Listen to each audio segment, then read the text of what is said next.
Hey, what is going on guys? It's Telurik here, and today we are going to be discussing the biggest problem in the gaming industry as a whole.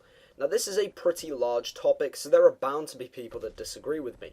But remember, if you have a different opinion, you are wrong. Go put it in the comments down below and I will have a civil discussion. Anyway, before we get into the subject of the video, if you do enjoy, please be sure to like and subscribe. It helps me out a ton and it motivates me to keep uploading weekly content. There is a lot of stuff planned for the channel and I will be discussing it all in next week's video, so stick around for that. The biggest issue in the gaming industry is an issue that has been around ever since I joined when I was a child. It's an issue that has been repeated over and over again, just in different forms, and I found that it mainly happens with AAA titles. The issue I'm talking about is game developers releasing a game before it is finished. Now, as I said, this issue has been around for ages, just look at the old Destiny games, but it happens to this day and is actually more relevant than ever with the recent launch of Cyberpunk 2077. However, this issue has taken a different form over the years, and I think a main culprit for this is Fortnite. Fortnite kind of popularized the Battle Pass style system that a lot of other game companies have copied over the years. Just look at any current game, even Battlefield 5 and Call of Duty Cold War have Battle Passes. However, Fortnite also popularized the roadmap update system in which developers release content on weekly or monthly intervals to keep players interested in the game.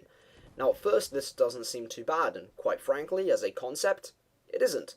It allows the game developers more time to work on bigger updates, and keeps the fan base interested over the course of the game's lifetime, with constant new things to do. The reason it doesn't seem so bad is because, in my opinion, Fortnite did it quite well. As much as people hate Fortnite nowadays, there's no denying that the game at launch was a fun game to play, and felt somewhat complete. Heck, even if it wasn't complete, it was free, so it had an excuse. However, the issue really takes place on games that aren't free. One of the best examples of this I can think of is Battlefield 5. Battlefield 5 launched with about as much content as a cheap indie game on the Turkish market, but it had the most impressive roadmap of 2019, promising an awesome battle pass and monthly updates and new game modes and a battle royale. However, here's the thing. Why do you think the roadmap was so detailed and so impressive at launch? Well, it's because those promised things should have been there at launch. Instead, they were cut back and promised later on in the game's lifespan to keep players interested. People paid 60 quid for that game, and many would argue it was only worth the money 6 months after it was released. 6 months! Another example of this is Call of Duty World War II. Call of Duty World War II was an absolute mess at launch, with a mediocre multiplayer and lots of bugs and glitches. However, after 6 months, the game was actually playable. Some would argue it's currently the most underrated Call of Duty of all time.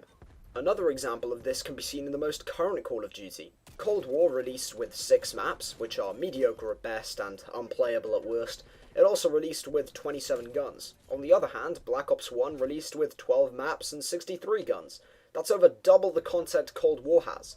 But don't worry guys, Cold War has a battle pass that's adding new guns into the game 2 at a time. And 18 battle passes will be right up there with Black Ops 1. And this isn't a new problem either. Anyone remember the old Destiny games? Yeah, well, Destiny 1 released criminally underdone, with lackluster weapons, an abysmal campaign, and an overall lack of things to do for an open-world shooter aside from grind. Destiny 1 released on September 9th, 2014. Not even 4 months later, and already a new expansion released on December 9th, 2014. Not even 6 months after that, and the House of Wolves came out on May 19th, 2015. 2 large chunks of content that were cut out of the game's launch just to be sold back to the community as DLC. As you can imagine, there was quite an upcry about this, but nothing has changed since then, and the best example to demonstrate this is the game you saw in the thumbnail. Cyberpunk 2077 had a teaser trailer all the way back in 2012. 8 years later, and the game can't even run on the console it was designed to run on. But don't worry guys, CD Projekt Red have you covered with content updates and bug fixes in January and February, when instead, they should have been there at launch. There is no excuse for what happened to Cyberpunk, especially when it's been in development for almost a decade. These are some quotes from critics. Cyberpunk 2077 on PS4 is a disaster that should have never occurred. Cyberpunk 2077 retains its gameplay, open worldness, and its many elements that really make it stand out as an RPG. Nevertheless, its performance is abysmal, and at times, making it near unplayable. Does that really sound like how a £60 game that has been in development for almost a decade should perform to you? The answer is no, and people are rightfully pissed off. But nothing is going to change unless we take action against these larger companies and make them realize that we won't just bend over and pay 60 quid for a game that may or may not be good 6 months from its release. Stop pre-ordering games, stop buying battle passes or season passes, and hit them where it hurts. It's time we send a message because we cannot allow things like Cyberpunk 2077 to happen again. This is, in my opinion, the biggest issue in the gaming industry, and it's time we get rid of it. If you agree with what I said in this video, please consider dropping a like and maybe subscribing to the channel. Stick around for weekly gaming related videos. My name is Telurik. Have a good one.